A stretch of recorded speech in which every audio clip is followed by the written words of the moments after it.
बोली ओहो राजेश दाई के छ हाल खबर ह्याप्पी भ्यालेन्टाइन डे सरी डराउनु भने हैन के ह्याप्पी भ्यालेन्टाइन डे भनेको भ्यालेन्टाइन डे भनेको त केटाकेटीले बनाउँछन् हाम्रो लागि त शिवरात्रि हो तँलाई के थाहा गाजा तान्नुको मजा ओहो केपी कमरेड के छ हाल खबर तपाईलाई पनि ह्याप्पी भ्यालेन्टाइन डे है ह्याप्पी भ्यालेन्टाइन डे मेरो त ह्याप्पी होइन यसपालि स्याड भ्यालेन्टाइन डे भने भयो यार भाइ केपीलाई के भयो फेरि त्यस्तो चिन्ता लिनुपर्ने कुरा अब के भनौँ भाइ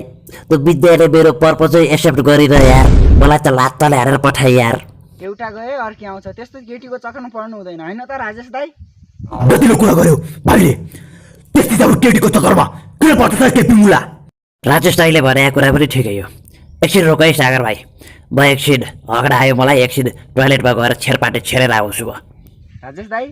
केपीजीलाई हग्न आयो रे हग्न जान दिउँ न एकछिन हुन्न पर्दैन हग्न जान सन थुको तै बस साला बढी बोल्दो रहेछ जान दिनुहोस् गुचुएला जस्तै भयो क्या एकदमै छेर्न आएको छ कि एकदम तर राम्रोसँग चाक धोएर आस्ने फेरि हुन्छ राजेश दाई म हजुरले भने जस्तै राम्रोसँग चाक धोएर आउँछु है